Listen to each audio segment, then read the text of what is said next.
Olá, meu nome é William Diniz e com muito orgulho sou policial penal do estado de Minas Gerais. Há 11 anos ingressei no sistema prisional, entrei acreditando que bandidos não tinham jeito, mas descobri que eu estava enganado. É utopia pensar que todos os criminosos vão mudar, mas que isso não se torne desculpas para não acreditarmos e não trabalharmos em prol da recuperação do perdido. Pois no meio dos indivíduos privados de liberdade, sempre existe aquele que anseia por mudanças em sua vida. Eu sou prova disso. É ultrapassada a ideia de que a política do encarceramento em massa, somada às medidas de penas altamente punitivas, resolva o câncer da reincidência criminal em nossa sociedade. Isso não funciona. Não estou dizendo que bandidos tenham que cumprir a sua pena cheia de regalias, mas que ela seja cumprida com integridade, respeito e justiça. O objetivo desse vídeo não é defender vagabundos e nem afrontar o Estado, mas antes defender os trabalhos de reintegração social, bem como a missão da igreja que exerce o seu papel obedecendo à ordem de Jesus Cristo, levando o evangelho do arrependimento aos pecadores, pois sem arrependimento não existe recuperação. Dessa maneira, eu acredito sim na recuperação do ser humano através da palavra de Deus, do trabalho, da segurança, da arte, da educação. Creia você ou não.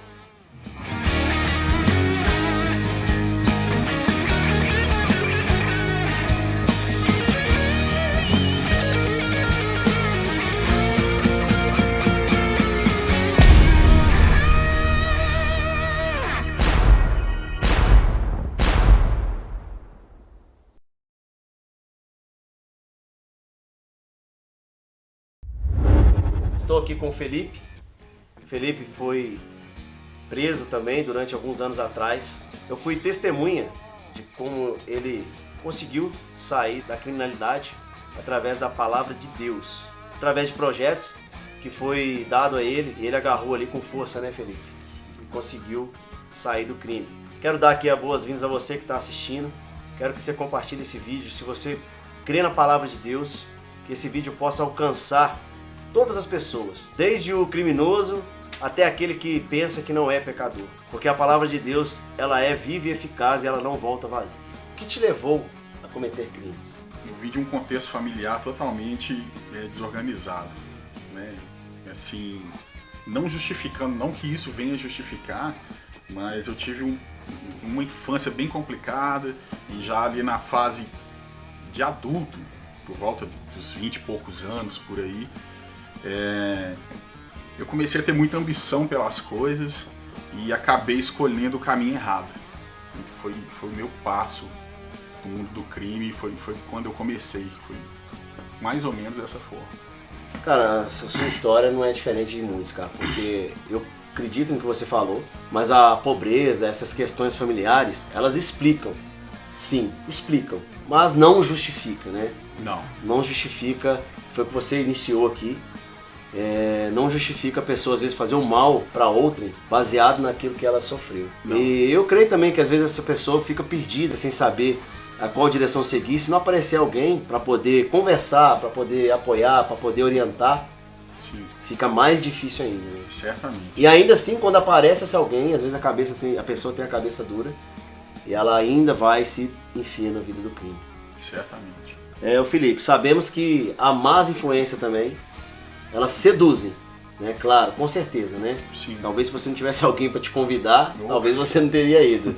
Mas a decisão é sempre nossa, né? Porque sempre há uma desculpa para falar assim, meu amigo me influenciou. Mas sim, a decisão, cara, é sempre nossa. Você concorda, sim, com isso? Concordo plenamente. Porque da mesma forma como né, eu acabei sendo fraco indo por esse caminho, né, por minha própria decisão, existem pessoas que cresceram em contextos até piores do que o meu e não foram. Então, assim, não é o caso não são as más influências. Eu acho que isso tudo é uma fraqueza interna mesmo da gente. E acaba que quando a pessoa se vê, ela já tá ali e para sair, só Deus para tirar. Eu acho que é isso. Felipe, quanto tempo de pena você pagou, ou se você ainda tem para pagar? Qual foi a sua pena? A minha pena inicial foram 8 anos. Depois eu fui condenado novamente em mais 3 anos e 6 meses. Dariam aí 11 anos e 6 meses. Essa era a minha pena. E Deus foi tão bom na minha vida que durante esse processo essas penas foram sendo reduzidas, né? E hoje eu não devo mais nada para a justiça, nem um dia. Então, tudo Glória a Deus por isso, cara. Graças Glória a Deus por isso. Deus é tremendo. Nem um dia, nada. Amém, cara. Eu acho bacana, porque se você quisesse, você tinha continuado preso, né? Porque eu lembro quantas das vezes eu fui tirar de você, cadê o Felipe? O Felipe tá no coque. Sempre. Coque, né? Eu falei, mas o que ele fez? E às vezes, muitos colegas de trabalho chegavam de mim e falava pra mim, pô, cara, o trabalho tá bacana, cara, esse moleque tá demonstrando, assim, mudança mesmo, cara, investe. Às vezes 20 elogiava, eu não entendia nada, eu falei, um dia eu decidi lá, né, no COC, você lembra? Lembro. Aí eu falei, cara, fica firme. Aí eu perguntei pra você assim, o que você fez? Ele falou, cara, não fiz nada. Cara, eu só simplesmente não respondi, né, porque eu acho que se você respondesse, ficaria pior, não sei, alguma coisa assim. Aí você lá, cara, eu cheguei lá, você tava orando, tava lendo a Bíblia, assim, não sei como é que você conseguiu a Bíblia, mas você tava com a Bíblia lá. Sim. E aí você tava orando, não, seu Deus, fica em paz, fica tranquilo que daqui uns dias eu saio. Aí quando você saiu, que você voltou pra aula, a gente tava tendo uma aula, a gente tava falando sobre paz. Aí eu te perguntei assim, tava tendo aquelas discussões com aqueles outros detentos e tal, né, eu virei e falei assim, eu perguntei, né, na devocional, é possível ter paz, mesmo aqui preso? Aí muitos disseram que não, você virou e falou assim, cara, eu estou em paz. Não sei se você lembra disso, É possível sim. Eu encontrei a minha paz e é a paz que eu quero carregar quando eu sair daqui, né? E aonde você fez uma promessa também, né, você virou pra mim e falou assim, olha, seu Lima, nós vamos sair daqui e nós vamos testemunhar junto, eu quero estar junto com o Senhor pra gente poder anunciar o reino de Deus, cara. E hoje você tá aqui, né, cara? Isso foi em 2015, se eu não me engano. Sim, sim. É impressionante o que Deus faz. É impressionante.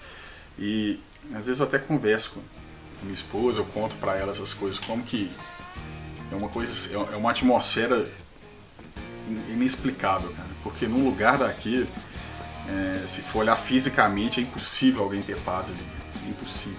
Fisicamente, o natural, assim, aos olhos natural, é totalmente impossível. Mas eu já cheguei a falar isso pra ela várias vezes, que depois que eu saí, né, do sistema prisional, eu passei por muitos momentos aqui fora em que eu não tinha a paz que eu tinha lá dentro.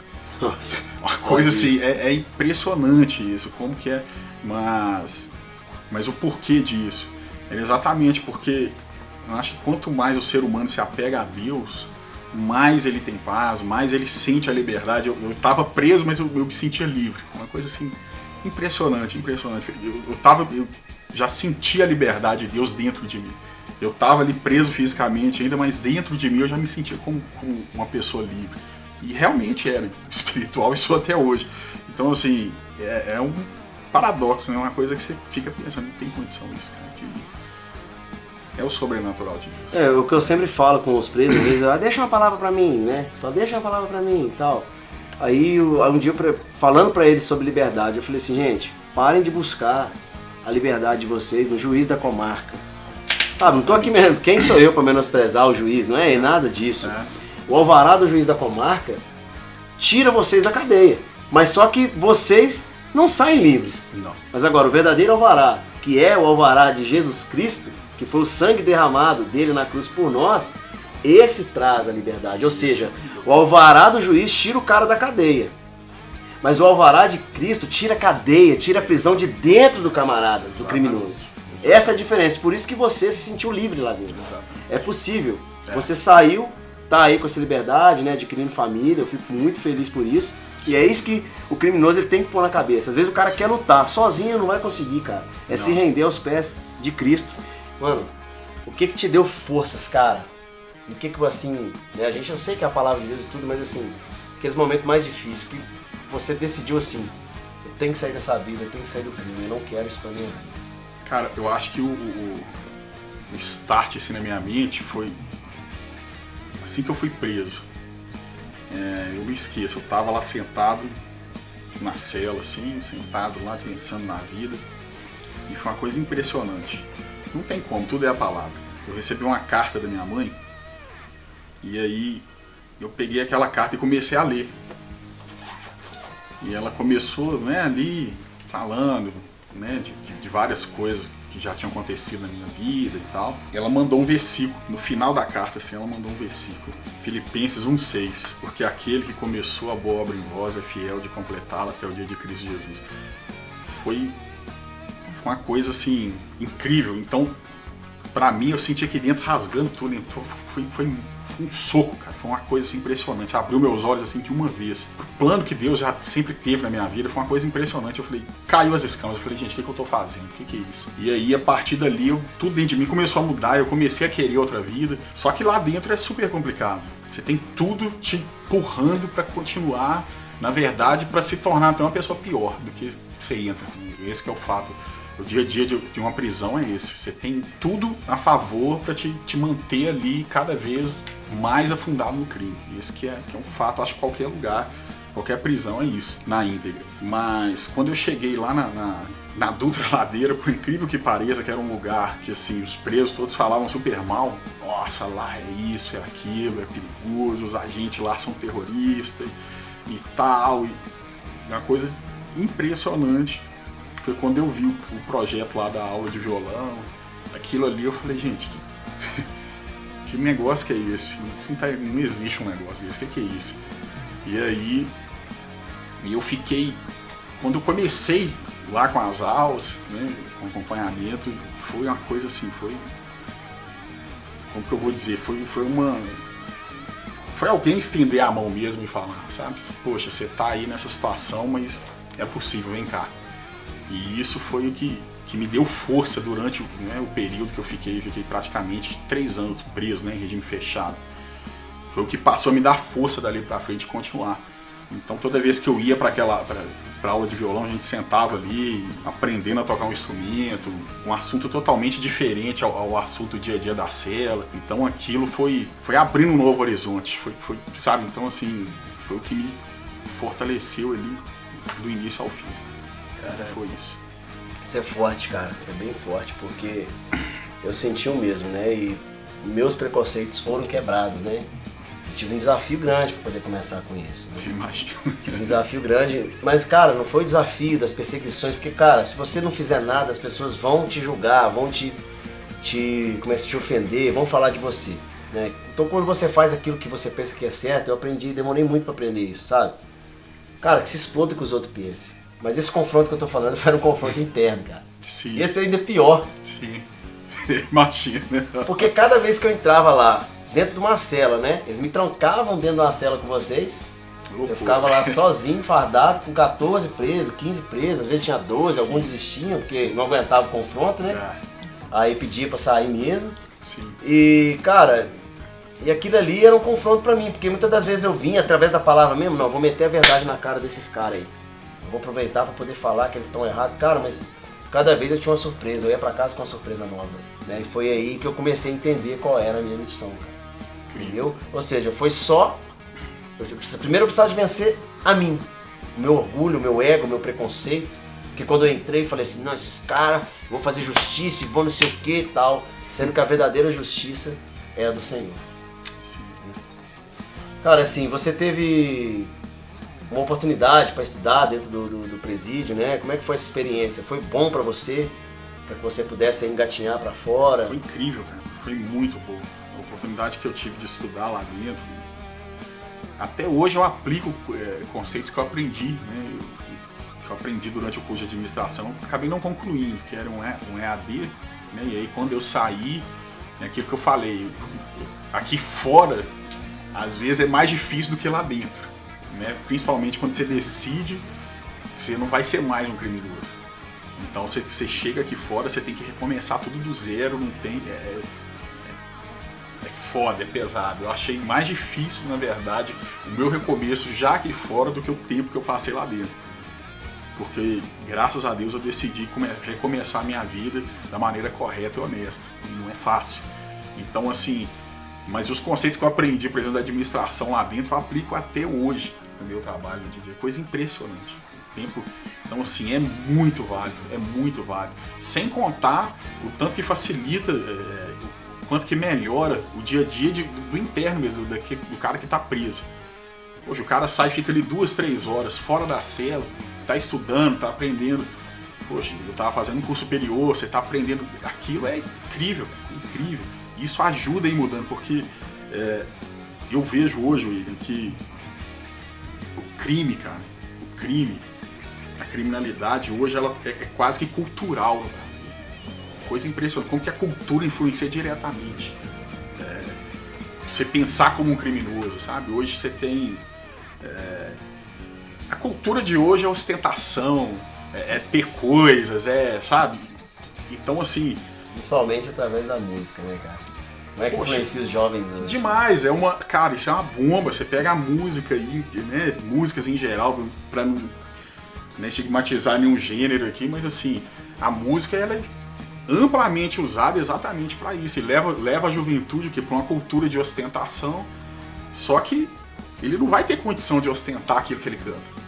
Vai. Então o que vai acontecer? A porta vai estar escancarada lá do crime. O traficante vai estar lá para pegar o menino e dar para ele ali uma carga, para ele dar vender, para ele poder comprar aquele tênis da hora, para ele comprar, sei lá o que, um cordão de ouro, essas coisas que a gente ouve nas músicas de hoje em dia.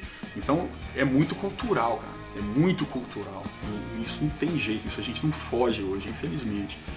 Então, assim, eu acho que tudo que pode ser agregado ali para tirar a pessoa daquele eixo de pensamento dele é super válido. E a escola foi sensacional, velho. Foi muito bom. Eu acho que... Cara, você falou essa questão da influência, você me fez lembrar de outro acontecimento entre nós lá. Eu lembro que eu levei uma mensagem falando sobre exemplo, né? Sobre a gente ser exemplo e tal. E eu comecei a falar como que o criminoso, o traficante, influencia nas crianças na comunidade. Cara, e você me trouxe um choque, cara. Que aí eu fui falando, eu não lembro assim o teor da mensagem do dia, né? A gente tava falando essa questão desse exemplo, até levei com meu filho, que meu filho me imita, né? E muitas das vezes quando na rua, às vezes eu sempre, filho, não joga papel de bala no chão e tal. E uma vez eu caminhando assim com ele ali na Vilarinho, e eu deixei cair sem querer um papel, aí ele tava do meu lado. E aí eu parei e não vi ele, eu falei, cadê? Quando eu olho pra trás, ele tava lá assim, ó, batendo o pezinho assim. O que foi, Heitor? Papel, o senhor jogou papel no chão. Faz o favor de pegar e jogar no lixo. Olha o lixo ali, ó. Então, tipo assim, eu olhei, comecei a rir, cara. Falei, tá bom, filho, tá bom. Voltei, peguei e tal. Então assim, isso eu fiquei feliz, cara, porque é o exemplo que eu dou. Entende? É o exemplo que eu dou. Né? Não, na verdade, eu joguei o papel descuidadamente, né? Sim. Na verdade foi isso que aconteceu. Deu foi uma sem distraída querer, e foi. Eu distraído e joguei. Mas ele tava ali e me fez lembrar, né? Sem hipocrisia, né? Sim. Aí, cara, aquilo eu fiquei tão feliz com aquilo que, né? Aí eu dei esse exemplo lá, aí voltando, né, cara? Eu lembro que você falou, cara. Eu lembro que você ficou o tempo todo assim, ó.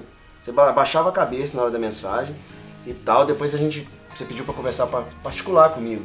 Aí a gente sentou pra conversar, você encheu os olhos d'água e falou, o que eu fiz? O que você fez? Eu desgracei a vida daquelas crianças. Eu lembro que você pôs a mão na cabeça, não sei se você lembra do dia, mas você pôs a mão na cabeça, abaixou e você começou a me contar, né? Que às vezes você pegava, você tinha moto, né? Punha a criança ali e tal, ou no carro, pagava um sorvete e tal, ou seja, você achando que tava fazendo um bem. Exatamente. Pra criança. Exatamente. Eu lembro, eu não esqueço disso até hoje, cara. E isso é tão verdade, cara. Até hoje eu converso isso com o pessoal lá de perto de casa e eu falo o quanto que eu me arrependo disso. Porque não tem como, cara. Pra uma criança, exatamente o que você falou, é o exemplo que vai contar. E infelizmente eu errei demais nisso. Eu sabia, né, cara? Eu tava mais perdido do que... Poxa. Então, assim... Tinha moto grande, essas motonas grandes, tipo, né, de corrida, aí, moto 1000 cilindrada, carro caro. E às vezes ia pro campo de futebol e jogava os meninos, todo mundo dentro do carro e levava. Pra tentar dar pros meninos uma diversão, só que nunca eu era cego, né, tanto espiritualmente, eu não tinha noção do que eu tava fazendo, mas aquele dia, com a palavra, com a mensagem que você trouxe, ficou claro pra mim, tá vendo o que você fez? Então, assim... Na verdade, eu não estava ajudando nada, eu estava dando para eles um exemplo, um péssimo exemplo, né, passando a falsa imagem que o crime compensava, que o mundo do crime era, sabe, era a forma de adquirir coisas de valor e tal. E Era isso. É porque no fundo, na verdade, apesar de ser criança, elas sabiam da onde vinha o dinheiro. Sabiam, certamente sabiam. Muito forte isso, cara. Eu te parabenizo, porque não é fácil, perante as câmeras, admitir isso, cara. Então por isso que eu vejo Deus na sua vida, a transformação que Deus trouxe pra você, na sua vida. Cara, vou te fazer uma pergunta aqui, pesada, mas eu vou falar olhando dentro do seu olho. Tá? Como que era, vou chegar perto, pra você ser chamado de demônio, desgraçado e capeta? É horrível. É revoltante. Porque o que acontece? Por mais que o ser humano, a gente entende que ninguém vai parar na cadeia de graça. Ninguém tá rezando, tá ali bonitinho, trabalhando e vai parar lá na cadeia. Não é fácil. Isso não existe, na verdade. Isso não existe. Né? Quem chega lá, algum motivo teve pra estar lá. Todo mundo. Isso é fato. Só que por um outro lado, talvez você tá lá dentro da cadeia, por exemplo, como era o meu caso, eu tinha total pretensão de mudança, eu tava lutando pra mudar e tal. Então se você passar a ser tratado como um lixo, eu acho que não ajuda em nada. Na verdade, isso gera ódio na pessoa, né? Ninguém gosta de ser tratado, né? Ser chamado de demônio, de capeta, dessas coisas. Eu acho que isso é erradíssimo. Acho que isso é erradíssimo. Cara, eu tô falando isso aqui, cara, não é pra poder trazer à tona, que o policial penal é ruim. Não é isso, cara. Não. Acontece porque eu chamei preso, assim, entende? Isso me fez muito mal. Sim. Sabe? Isso às vezes me fazia de não conseguir, às vezes, pôr a cabeça no travesseiro. Muitas das vezes eu fazia pra poder ser aceito no meio dos meus colegas. Eu também, a culpa não é deles, não. A culpa era minha, porque as palavras saíam da minha boca. Sim. Entende? Mas eu vi isso, as pessoas fazendo, e eu via que isso irritava os presos. Então, a maneira que eu encontrei, né? Uma certa época, cara, mas desde que uma vez um preso se levantou de dentro de uma cela, e apontou o dedo pra mim, profetizou na minha vida, de dentro de uma cela, o senhor tá aqui pra fazer diferença. Pô, até arrepio, cara, quando eu lembro disso. Isso foi em Ponte Nova, penitenciária de Ponte Nova, quando eu entrei no sistema, cara. Falou, você tá aqui pra fazer diferença, o senhor vai te levantar e tal. E foi falando, o senhor vai ganhar muitas almas aqui dentro. É muito... As tatuagens dele, as tatuagens meio satânicas, cara. O cara levanta e profetiza pra mim, cara. Ô, velho, eu vi Deus bradando na boca dele. Né? Mas ainda assim, eu só fui mudar esse meu comportamento depois de um tempo, que ele nunca me saiu da cabeça. Mas Deus sempre veio me trazendo isso à memória. Né? E cara, quando eu mudei meu comportamento, eu vi que os presos começaram a me respeitar, começaram a mudar comigo, começaram a querer mudar, a querer, sabe, apresentar esse desejo de mudança, cara. E aí eu falei, opa, é aqui.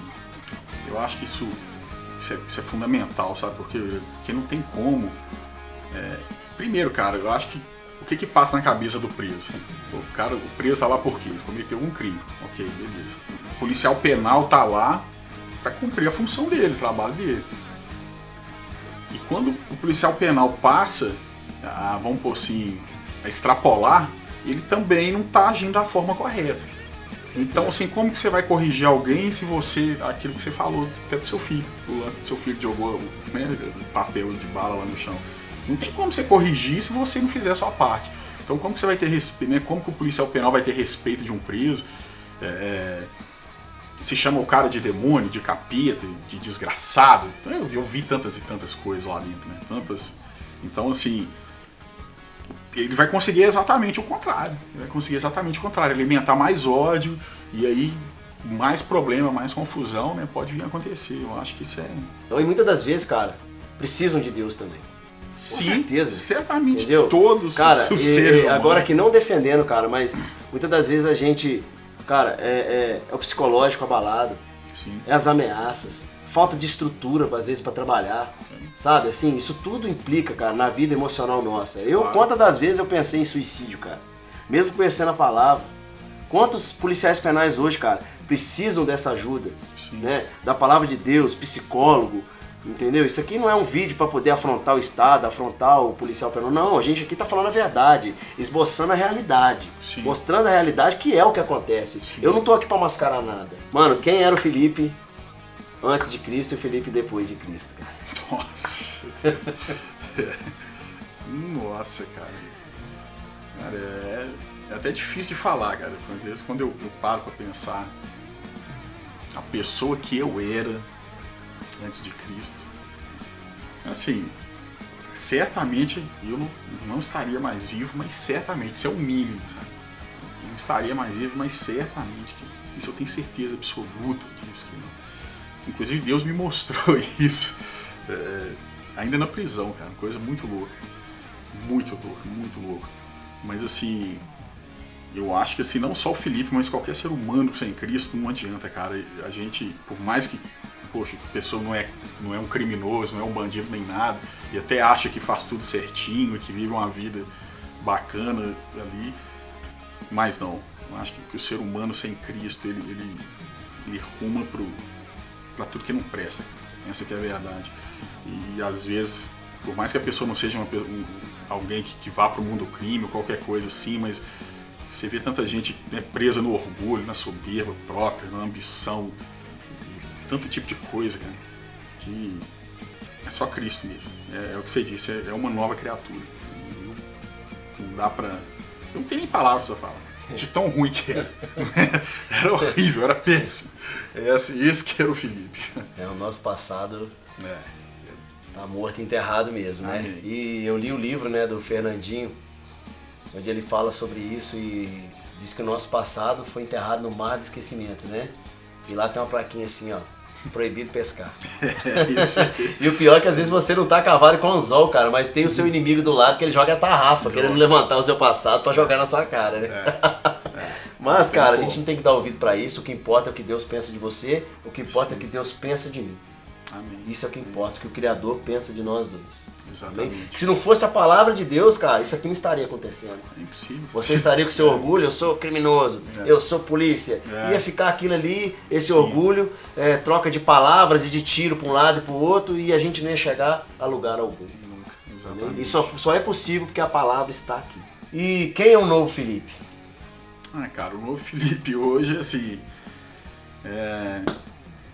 Hoje eu sou um cara que, assim... que fui alcançado mesmo pela misericórdia, pela graça de Deus.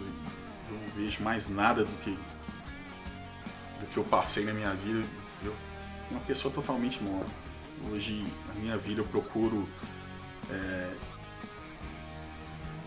com o máximo que eu posso, né, sempre buscar andar no caminho correto, no caminho da justiça, no caminho, né, nos caminhos de Deus.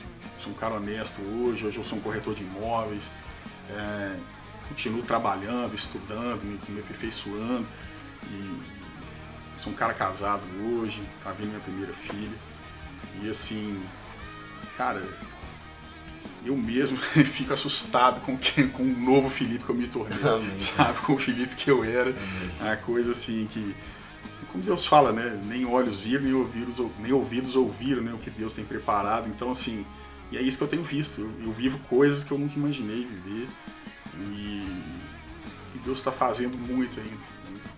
É isso, cara. Vai fazer muito mais, né? Fico feliz aí, né? Você já tem nome, filhinha? Raquel, top. Parabéns, cara, pela paternidade aí. Eu vi que você tá com a cara de bobo mesmo, assim, sabe? Primeiro filho e tal. A gente fica assim, né, cara? Meio assim, menor, como assim? Que bênção, mano, que bênção. Cara, eu vou te fazer mais uma pergunta agora. Cara, você acredita no que muitos dizem, que o criminoso, ele é vítima da sociedade? Não, de forma alguma. Não acredito nisso. Eu não acredito, assim, como eu disse no começo, eu sei que às vezes a circunstância, o contexto que a pessoa cresce, exerce uma influência muito grande nela, e aí pode ser tanto pro mal como pro bem, mas vítima da sociedade não. Vítima da sociedade não. E assim, eu cresci em periferia, e vários amigos meus que cresceram, repito aqui, em condições até piores do que a que eu cresci, nunca se envolveram com crime. Então não justifica, senão todo pobre, todo favelado teria que ser bandido, teria que ir pro crime. Isso não é por aí. Eu acho que sim, a gente sofre o que eu vejo como ex-criminoso, né, como ex-presidiário, que já viveu alguns anos aí no mundo do crime. Eu vi muita coisa, A certeza que me ficou, que eu tenho, é que a nossa cultura hoje no Brasil empurra as pessoas pro crime. É isso que eu vejo o tempo todo, cara. Onde que eu vou, eu vejo isso o tempo todo. Você vê isso na música, essa questão nessas músicas de ostentação, se tiver a prostituição. De prostituição, de putaria, esse tipo de coisa. E isso sim tem denegrido o caráter das pessoas. E até mesmo sem saber. Sem saber, porque a pessoa, poxa, criancinha ali tá ali escutando esse tipo de música podre, desde pequeno. A gente vê pai e mãe posta vídeo de TikTok, incentivando. A menina de 4, 5, 6 anos rebolando, isso. Batendo bumbum, e acha lindo, mas quando ela tiver lá seus 12, 14, 15, que, né, aí eu quero ver se o pai ou a mãe, a tia vai achar isso. Exatamente. E isso com as meninas e com os meninos também. Você vê, né, cantando música que faz apologia a crime, a ostentação, a qualquer coisa, e aí a criança cresce com aquilo na cabeça, quando chega a determinada idade ele vai querer ter a motona lá do clipe de ostentação, ele vai querer ter o carrão, ele vai querer ter as coisas. Ele ensina a trabalhar nessas músicas, né? Não é? Infelizmente não ensina a forma correta. Então, o que eu vejo que leva as pessoas pro mundo do crime hoje é a nossa cultura, que é um lixo, infelizmente. Cara, hoje eu fico feliz de estar aqui. Eu pensei em desistir disso aqui, não porque você é fraco e tal, por medo, mas eu creio que Deus está comigo. Né? Deus tem levantado pessoas para me ajudar, porque sozinho é impossível, né? A gente tem aqui, eu tenho o Vandinho, que é o cara do áudio, amigo nosso, tem o Elton, nosso editor, e vai vir muito mais gente comprando essa ideia, porque a gente precisa mostrar para a sociedade, precisa mostrar para o Estado de Minas Gerais, para o Brasil, para o mundo, que a reintegração social, ela funciona. Só que não adianta você pensar numa reintegração passando a mão na cabeça de preso, sabe? Uma reintegração focada em questões políticas, ou seja, de pessoas oportunistas que querem trabalhar com a ressocialização, a reintegração, tirando fotinhas, postando na internet.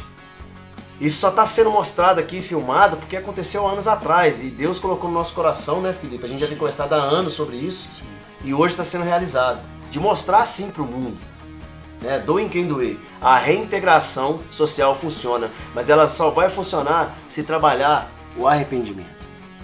Não adianta. Você pode dar trabalho, você pode dar estudo, você pode dar dinheiro para a pessoa. Não, eu vou te pagar uma faculdade, eu vou te dar dinheiro. Você vai ficar em casa. Você vai ganhar 5 mil por mês. Você vai sair da cadeia e tal. Não adianta, o cara vai voltar pro crime, ele vai voltar a matar, ele vai voltar a traficar. Por quê? Não foi trabalhado nele o arrependimento. Não existe ressocialização sem arrependimento. Verdade. Esse é o foco. Eu creio, cara, no seu arrependimento. Se eu não cresce através da palavra, da sua vida, a gente não estava aqui. Eu fico feliz demais. E eu digo a você, cara, você é um amigo, você é um irmão pra mim. Independente do que os outros falem, do que os outros pensam, é isso que você se tornou pra mim. Você lembra? A gente realizou o sonho, quando você saísse da cadeia, você vai sentar do meu lado na igreja. É verdade. A gente estava lá falando, né, dessa questão, fui chamado na igreja Getsemane para poder falar, né, sobre o trabalho, enfim. E você foi e se sentou lá atrás, né? Aí eu postei a foto sua de vermelhinho lá, falando sobre o trabalho e tal. De repente você levanta, o pessoal tudo assustado. Aí foi o Felipe falando. Foi massa. Foi incrível. Foi sensacional. Massa. E espero que isso possa acontecer aí várias vezes. Claro. Também. Cara, eu quero encerrar aqui com um texto que eu escrevi, porque eu não decorei, nem tenho jeito de decorar, né? Eu já falei sobre isso. E vendo a sua vida hoje. E te digo que estou feliz demais de ter reencontrado você, né? E vejo que valeu a pena cada pedrada que eu levei. Quando diziam assim: lá vai o pai dos presos, dar aula pros vagabundos. Você lembra desse dia que a gente foi fazer a apresentação? Mas eu falei com o Jean aqui: os humilhados serão exaltados. E o Senhor exaltou a sua vida, né? Com a transformação que Ele fez, exalta a minha a cada dia, né? Então, meu amigo, os nossos encontros dentro da prisão, né? Através dele, Jesus te transformou, me transformou, nos transformou. Né? É uma coisa que eu vou sempre frisar. Cada vez que eu entrevistar alguém, algum ex-presidiário, algum amigo, policial penal, vão vir várias pessoas para poder a gente bater esse papo sobre o sistema carcerário, tá? Com o objetivo de apontar o progresso, a reintegração social, eu vou sempre falar isso. Valeu a pena cada vez que eu fui humilhado. Deus abençoe. Amém. Valeu. Obrigado por tudo.